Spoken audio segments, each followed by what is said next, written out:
right, good morning, everyone. Let's get going. Okay, last night's session, U.S. markets, we actually had a little bit of a correction. It's weird, it was a very slight drift down, but we did close on the lows. Um, we've we had a mix of different things happening over the last few sessions. For me, I think one of the interesting things was we had a rise in new home sales yesterday. We had PMI manufacturing, which came out and beat expectations, and we had CPI numbers, which as a whole, were in line, but one of the three numbers was zero point 0.1 hotter than expectations, and we actually saw Treasury yields fall on the day, which was quite surprising to me.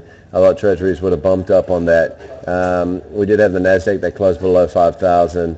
S&P also dropping to 2,100 level. So, kind of unconvincing after breaking out above significant levels. Went through on Monday and showed all the breakouts. We've got the Russell, and we have the Nasdaq, and we've got the FTSE, and everything was looking hunky-dory. It just feels lackluster. Normally when you get to a breakout, if you do get consolidation, it's normally a more of a a back and forth fashion. This just kind of feels like it's just doesn't have any push. So I think we've got to continue to monitor that, continue to see if to make sure that we don't have any major downward reversals to kind of give us false breakouts. We'll obviously gauge that going forward. If we look at the Asian session, we've got Shanghai, which corrected by about 1.5%. After 10 sessions of being up, I believe since the middle of 2014, sorry, maybe it was the beginning, less than a year ago, we're up 85% on the Shanghai index. I think that's relatively significant. So 1.5%, just maybe a little bit of profit taking. Other than that, we've got sweet nothing going on in Asia. No leadership, hasn't been leadership out of Asia at all and forever. So we're still following on the U.S.'s heels. Obviously, I think we're still very closely watching dollar crosses. We're still very closely watching U.S. 10-year Treasury yields, and we'll watch the trade action, obviously.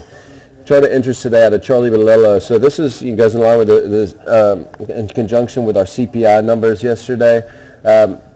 And this, I think, is one of the reasons why the Fed maybe has to continue to look at the potential of hiking sooner rather than later. And it's a bit of a sleeper factor, is that there's no inflation whatsoever in the overall CPI basket year on year, but that's because it takes into effect food and energy, obviously energy being everything there. Oil prices being decimated, and that takes an entire basket of energy down with it. But you can see there, when you take food and energy out, which is, it's not just a random measure that they've done. This is one of the major measures that the Fed will look at. We actually bumped up to 1.7%. So the Fed's top-end target is actually inflation between 1 and 2%. So getting above 2%, we'd be outside of their target already. And so the fact that we're already bumping up against 1.7, they're probably expecting oil prices to bounce over the next 6 months to a year,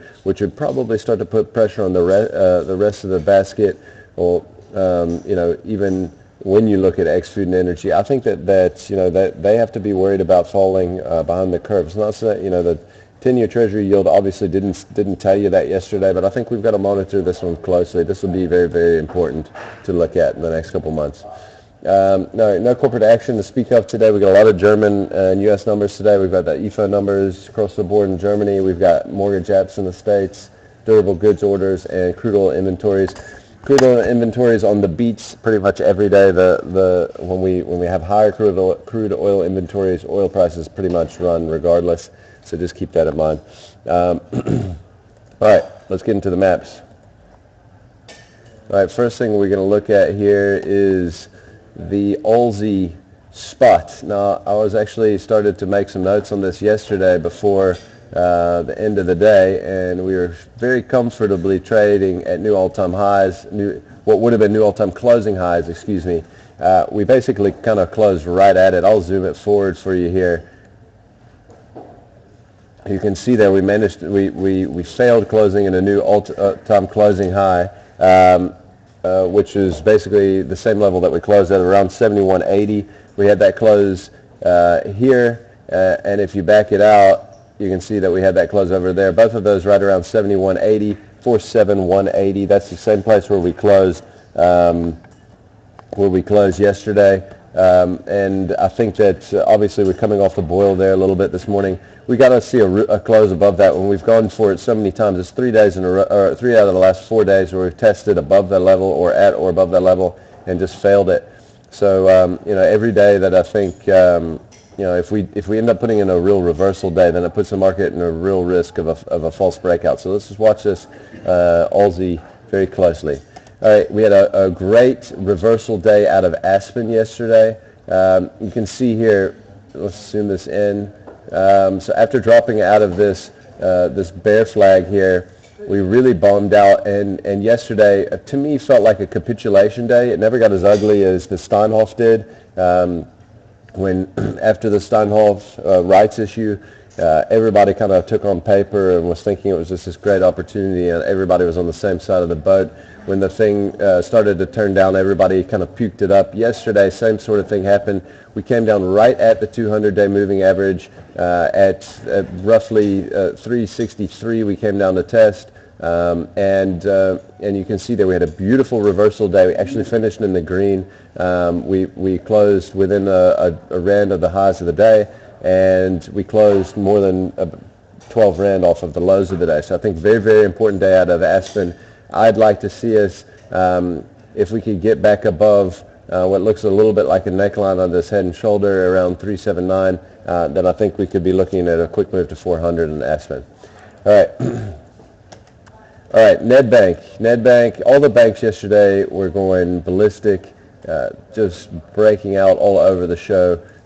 Standard Bank really ripping to obviously the new all-time highs, but more or less hitting our full target that we pointed out a couple days ago.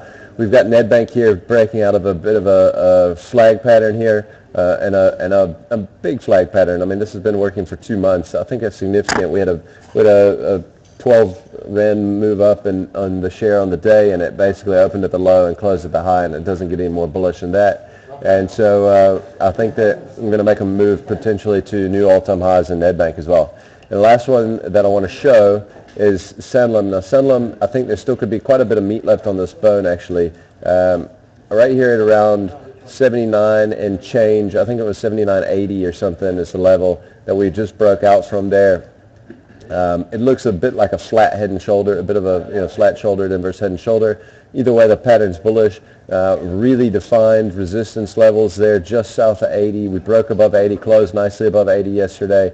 I think run this thing from. I would run it like this from this sort of level here. We've got at least $6.50 probably to the upside from that breakout point. So that puts our price up close to 86 and change in Sanlam.